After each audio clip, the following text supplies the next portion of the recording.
El mundo ha visto el surgimiento y la caída de grandes imperios y a veces un resurgimiento, aunque otros parecieran desaparecer en las páginas de la historia.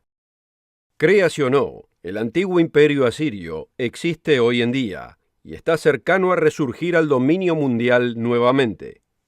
¿Es esto importante para usted? Más vale que lo crea, porque va a ser el poder que reemplace a los Estados Unidos de América y a las naciones de habla inglesa durante los próximos años. De hecho, la profecía bíblica revela que regirá sobre todo el mundo. ¿Cómo puedo ser tan dogmático y estar tan seguro de lo que digo? Puedo serlo porque la profecía bíblica revela que esta gente será la última superpotencia antes que retorne Jesucristo para establecer el reino de Dios en la tierra. Debemos entender estas profecías y debemos prepararnos para tiempos difíciles, al ir tomando lugar los eventos futuros para cumplir lo que Dios ha prometido. Acompáñenos.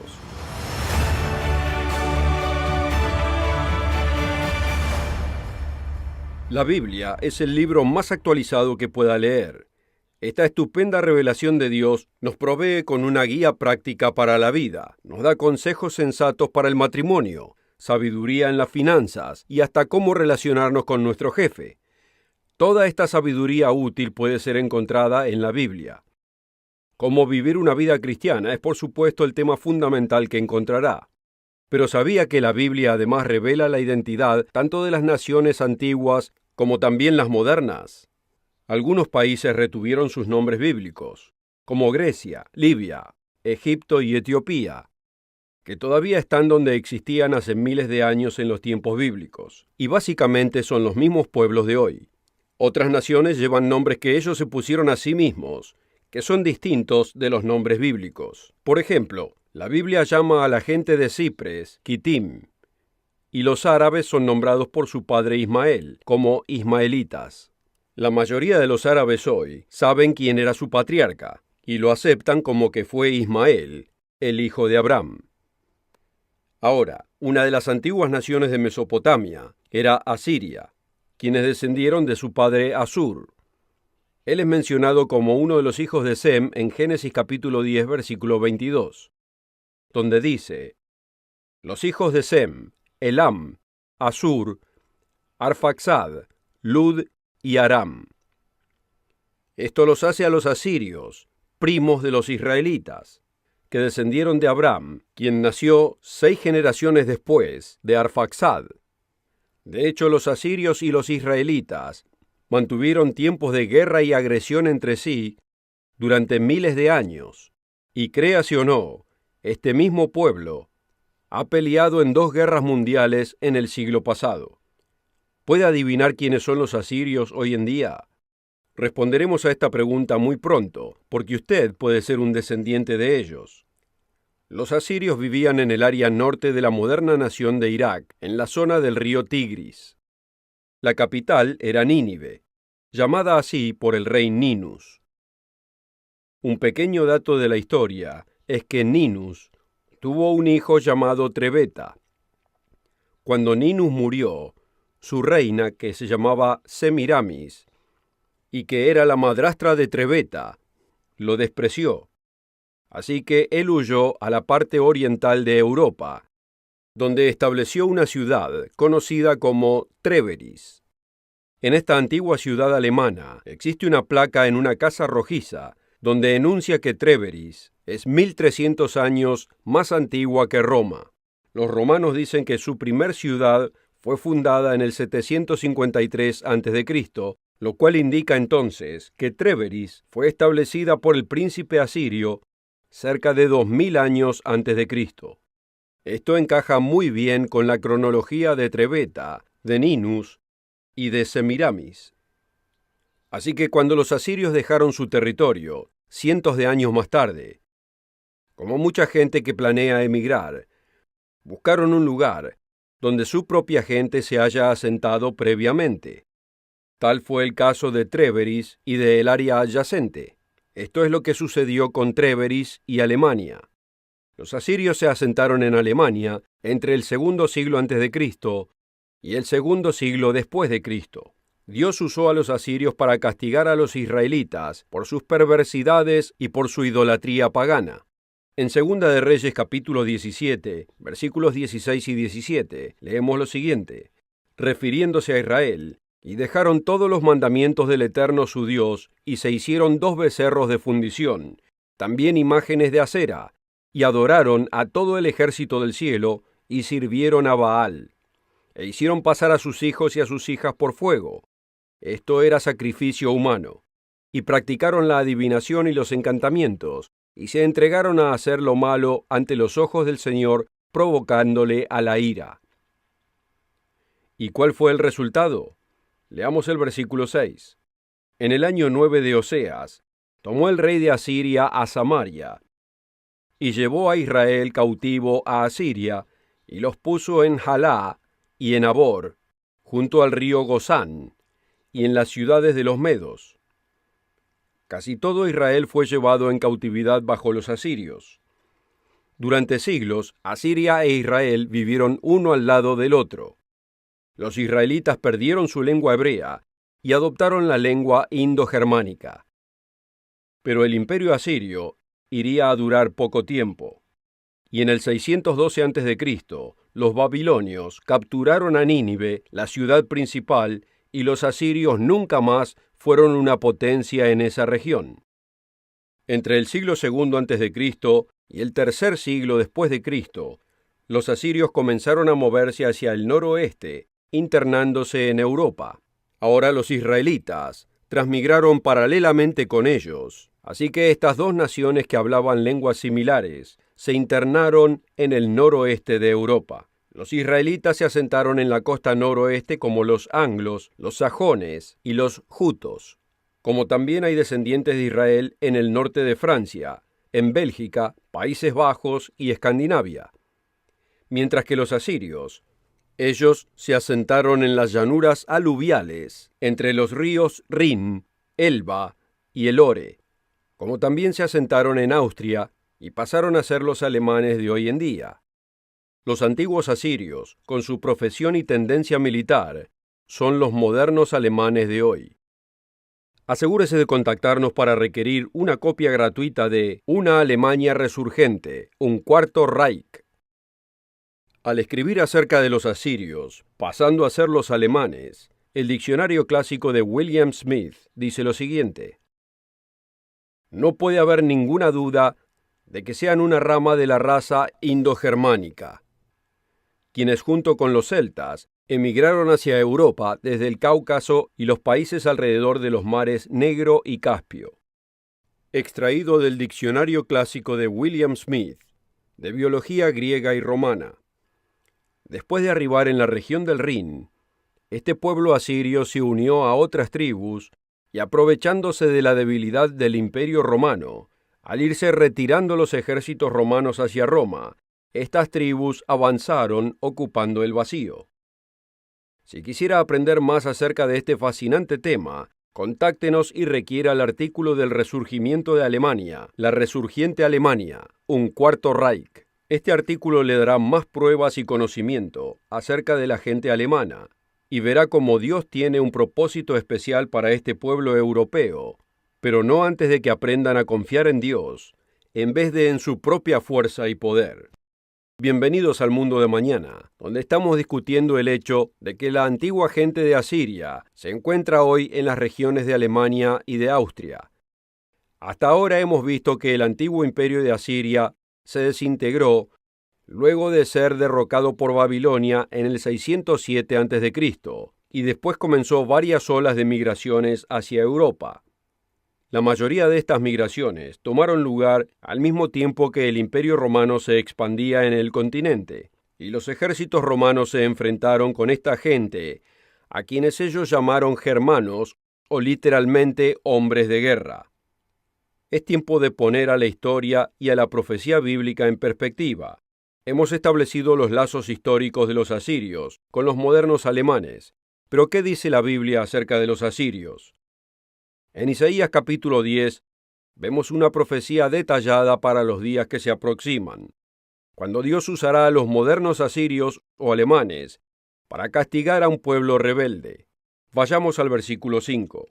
Oh Asiria, vara y bastón de mi furor, en su mano he puesto mi ira. Le mandaré contra una nación pérfida, y sobre el pueblo de mi ira le enviaré. Estos son los israelitas, o sea, los británicos y americanos del presente, para que quite despojos y arrebate presa, y lo ponga para ser hollado como el lodo de las calles. ¿Quién es esta nación pérfida? Al ver todo el libro de Isaías en contexto, podemos ver que esta en realidad es la nación de Israel, y los oyentes regulares del Mundo de Mañana recordarán que la Biblia identifica a las naciones del noroeste de Europa y las naciones de habla inglesa de los Estados Unidos y Gran Bretaña, así como los otros descendientes de Israel. Eurocafé es un blog francés referente a una amplia gama de tópicos relacionados con la Unión Europea, como manifiesta.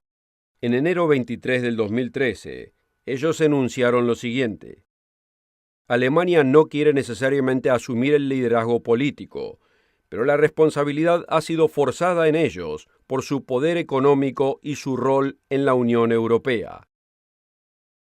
A medida que Francia se acerca cada vez más a la parálisis económica y el Reino Unido continúa demostrando pocas ganas de su futuro rol en Europa, Alemania ha sido empujada hacia la cúspide del poder de la Unión.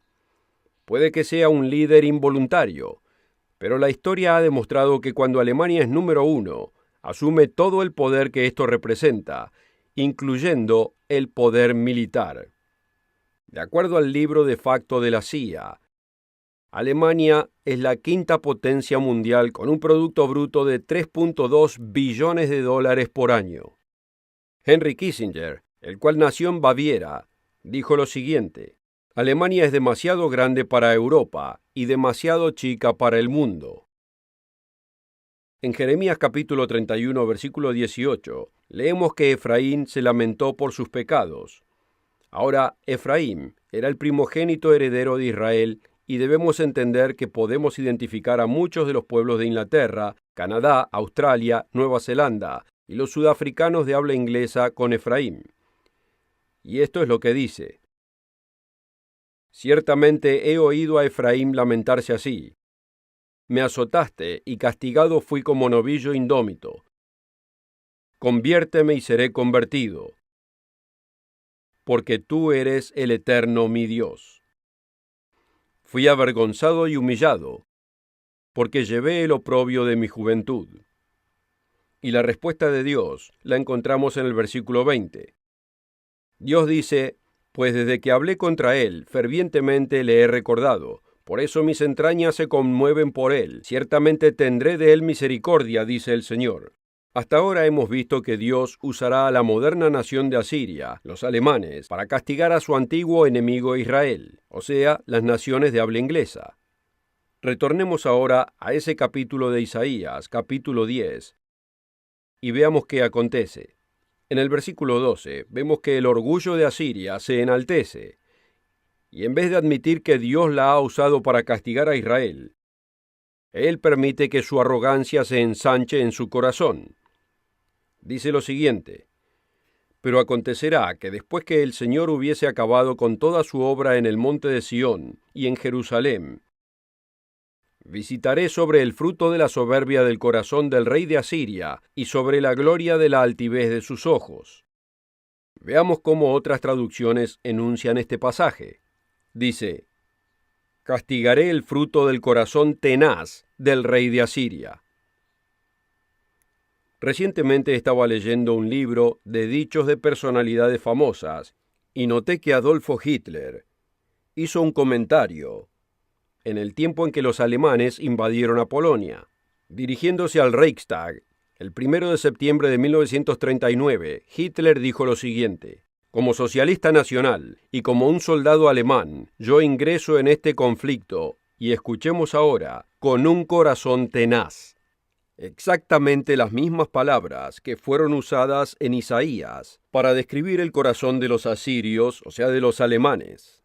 Y continúa diciendo: Si alguno piensa que encaramos un momento difícil, debo pedirle que recuerde que una vez un rey prusiano se opuso a una coalición más poderosa y en 3 guerras finalmente salió vencedor porque aquel estado tenía, y escuchemos ahora, ese corazón tenaz que necesitamos en estos momentos. ¡Qué ironía! Que la expresión corazón tenaz sea usada para el orgullo militar de Asiria y de Alemania en la Biblia, y luego por Hitler 2600 años más tarde. Si usted visita el Museo de Pérgamo, en Berlín, verá en exposición artefactos e ideas de cómo eran los asirios. En el corazón del precinto cultural está este museo que contiene muchos artefactos de Babilonia y de Asiria. Las esculturas asirias en bajo relieve revelan reyes guerreros matando a leones y llevando cautivos a sus enemigos. Note la comparación del águila de doble cabeza asiria con la de Prusia, antiguo reino alemán. Ahora notemos el antiguo disco solar asirio y cómo fue usado por los nazis, y el uso de la esvástica, usado antiguamente y nuevamente en la Segunda Guerra Mundial. Una de las razones por las que la gente no conoce el origen de los alemanes es porque nuestros libros de historia se enfocan en una fracción limitada. Por más de 2000 años, los historiadores dependieron casi por completo en los escritos de los griegos y de los romanos únicamente. Heródoto, Platón y Julio César observaron la migración de estos pueblos desde una perspectiva limitada y ambigua. Así que esto lo ha hecho más complicado, pero de todos modos, una clara conexión de la migración de los asirios hacia Europa Central puede ser establecida. Los eruditos alemanes están divididos respecto al futuro del país. Algunos dicen que los dos intentos fracasados de gobernar el mundo en la Primera y Segunda Guerra Mundial no permitiría que otra guerra fuera dirigida por Alemania, pero hay otros que no están tan seguros. El Salmo 83 es una profecía muy inusual de lo que está aconteciendo ahora en las naciones modernas de Israel, o sea, los países modernos de habla inglesa y otros países europeos. Que el rey David haya podido escribir una profecía tan exacta para estos días es de hecho un testamento del poder profético de Dios. Primeramente debemos conocer las naciones mencionadas aquí. Al ir leyendo, identificaremos a las naciones por sus nombres modernos. Comenzaremos en el versículo 1 y leeremos hasta el versículo 5. Oh Dios, no guardes silencio, no calles, oh Dios, ni te estés quieto. Porque he aquí que rugen tus enemigos, tus aborrecedores han alzado cabeza. Sobre tu pueblo han consultado astuta y secretamente, y han entrado en consejo contra tus protegidos. Han dicho, venid, y cortémoslos de ser nación, y no haya más memoria del nombre de Israel. Porque han conspirado a una, de común acuerdo contra ti han hecho alianza. ¿Han escuchado a algún líder del Medio Oriente usar frases como arrasaremos a Israel al océano o destruiremos a Israel? Y mientras tanto, se proponen fabricar una bomba atómica para llevarlo a cabo. Los árabes saben que son Ismael, y Saddam bin Laden pertenecía a una pudiente familia de Sud Arabia. Ahora, ¿quiénes son los de Edom? En los tiempos romanos eran conocidos como idumeos, y la familia del rey Herodes era de esa tribu. Una de las ciudades principales era Bosra, y hoy encontramos una ciudad en el sur de Irak llamada Basra. ¿Se movió parte de Edom a esa región? Posiblemente. Los próximos que menciona son Moab y los agarenos. El pueblo del sur del Jordán, más que seguro, son esta gente hoy en día. Otros 3 enemigos de Israel son mencionados, incluyendo a Amalek. Ahora, Amán, del libro de Esther, era un amalecita, quien quería ver muerto a todo judío durante el reino persa, pero fracasó. Los próximos son los filisteos y los de Tiro. Es muy evidente quiénes son estos hoy en día, porque todavía viven donde vivían antiguamente. Pero luego aparece el más inusual aliado de estas tribus del Medio Oriente. Escuchemos lo siguiente. Asiria también se ha juntado con ellos. Aquí tenemos al antiguo enemigo de Israel uniéndose a una confederación existente que quiere arrasar a Israel hacia el océano. ¿Veremos a un ejército europeo dirigido por Alemania tomar control del Medio Oriente y de Jerusalén como un supuesto poder para mantener la paz? Espérese ver este tipo de escenario tomar lugar. En este momento, Alemania se encuentra en un cierto balance. Puede decidir no involucrarse en la política mundial, como lo venían haciendo desde 1945, o pueden decidir comenzar a flexionar su músculo económico y su músculo militar. ¿Qué podría cambiar este balance? Bueno, podría ser una crisis, o podría llegar a ser una serie de crisis. Puede comenzar con una dramática pérdida del poder e influencia americano, un colapso del dólar de las proporciones de 1929, o una pestilencia pandémica, o una parálisis constitucional del gobierno de los Estados Unidos. Todo esto puede conspirar a que ocurra un cambio global de poder. Sea lo que fuera, sabemos que Alemania, sin lugar a dudas, va a jugar un rol vital en el futuro. Pero ¿cuál es el futuro de Alemania a largo plazo? Tenemos buenas noticias para esta talentosa nación. La profecía de hecho revela que cuando Jesucristo retorne para establecer el gobierno de Dios en la tierra, utilizará 3 grandes naciones. Vayamos a Isaías 19, comenzando en el versículo 24 al 25. En aquel tiempo, Israel será uno entre 3, con Egipto y con Asiria. Será bendición en medio de la tierra, porque el Dios de los ejércitos los bendecirá diciendo: Bendito el pueblo mío Egipto, y Asiria, obra de mis manos, e Israel, mi heredad. ¡Qué gran final para el pueblo de Alemania! Dios no odia a los alemanes, Él los ama, y así como Israel debe ser castigado, Alemania también lo será. Como dijo Shakespeare, al buen fin no hay mal principio. Nuevamente, requiera su copia gratuita del Resurgimiento de Alemania, un cuarto Reich. Contáctese con nosotros o requiéralo en mundomañana.org y obtenga la respuesta a esta pregunta. Y asegúrese de encontrarnos la próxima semana. Roderick Meredith y Richard Ames nos traerán las buenas noticias del mundo de mañana. Wallace Smith y yo también le traeremos información que le ayudará a comprender su Biblia. Hasta entonces, queridos amigos.